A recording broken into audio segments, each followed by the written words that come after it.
میری پیاری شہزادی۔ ایک وقت کا قصہ ہے۔ ایک بے حد دور کی سلطنت میں ایک بادشاہ رہتا تھا جس کے 3 بیٹے تھے، ایلیکس، ایلن، اینتھن۔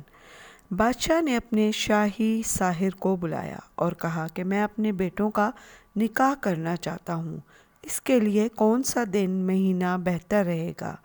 اس نے سارا حساب لگا کے اگلے مہینے کا دن دیا۔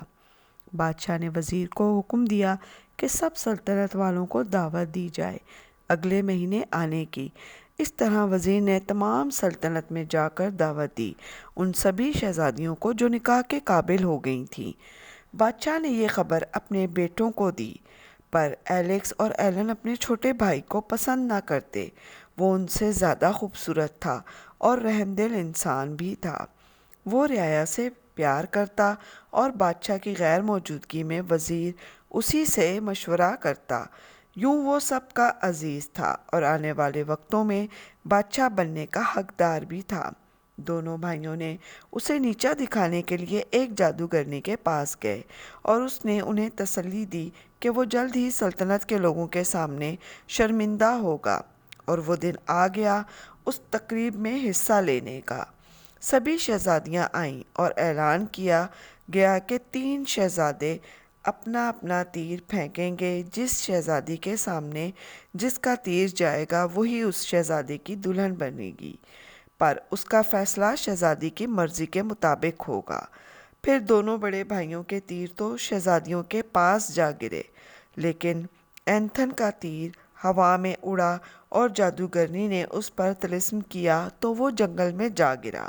جب تیر ڈھونڈا گیا تو وہ تتلی کی طرف تیر تھا۔ بادشاہ اور سب حیران تھے۔ بادشاہ اس کو ماننے کے لیے تیار نہ تھا، جبکہ اس کے دونوں بیٹے اپنے ریت رواج لے کر بادشاہ کو فورس کرنے لگے۔ شہزادہ اینتھن نے بھی بادشاہ کو کہا کہ میں آپ کے اصولوں کے خلاف نہ جاؤں گا۔ جو میرے نصیب میں تھا وہ مجھے مل گیا، میں اس تتلی کے ساتھ ہی رہوں گا۔ وقت گزرتا گیا، اینتھن کی زندگی بدل گئی۔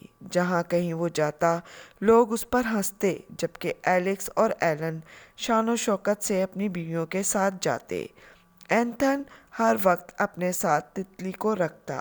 کسی بھی تقریب میں جاتا تو سب اپنے ہم سفر کے ساتھ رقص کر رہے ہوتے، جبکہ اینتھن تتلی کو لے کر شرمندہ ہوتا۔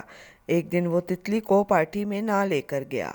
وہاں اسے ایک خوبصورت لڑکی نظر آئی۔ اس نے اسے رقص کے لیے کہا تو وہ راضی ہو گئی۔ جب اس نے اس کا نام پوچھا تو اس کی آنکھیں نم ہو گئیں۔ وہ کچھ نہ بولی، وہاں سے چلی گئی۔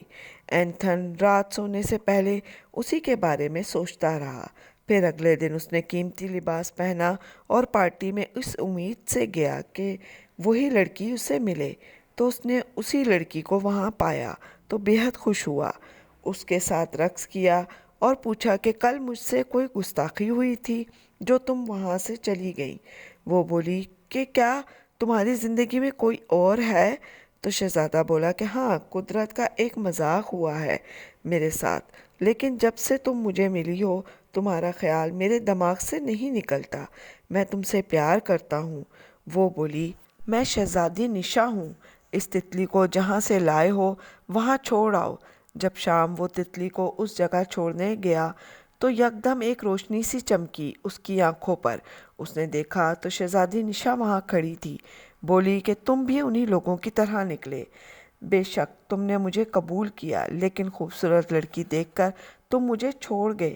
میں اب اپنی دنیا میں واپس جا رہی ہوں۔ اس طرح وہ وہاں سے چلی گئی۔ شہزادہ روکتا رہا اور معافی مانگتا رہا، یہاں تک کہ 6 دن 6 راتیں ہو گئیں۔ وہ وہیں روتا رہا بغیر کچھ کھائے پیے۔ اس کی حالت بری ہو گئی۔ 6ویں دن اس کی آنکھیں بند ہوتی گئیں کہ شہزادی درخت سے باہر آئی۔ اس نے شہزادے کو ہوش میں لایا اور کہا کہ اب مجھے یقین ہوا کہ تم واقعی مجھ سے محبت کرتے ہو، لیکن میں تمہیں تمہارے بھائیوں کے بارے میں بتانا چاہتی ہوں کہ انہوں نے کیا کیا۔ اس نے ساری بات بتائی تو شہزادے کو غصہ آیا۔ وہ بولی اب ہم اس مطلبی دنیا کو چھوڑ کر میری دنیا میں رہیں گے۔ وہ دونوں تتلیاں بن کر دوسری دنیا میں اڑ گئے اور ایک اچھی زندگی بسر کرنے لگے۔ اس طرح ان دونوں چاہنے والوں نے ایک نئے سفر کی شروعات کی، دشمنی اور جلن سے بہت دور۔ جیسا کہ آپ دیکھ سکتے ہیں وہ اس دنیا میں بہت خوش ہے۔ تو پیارے دوستوں، میری یہ کہانی آپ کو پسند آئی ہے تو اسے لائک کریں، شیئر کریں اور میرے چینل کو سبسکرائب کریں، اور اپنا بہت سا خیال رکھیں۔ نیک دعاؤں کے ساتھ اللہ حافظ۔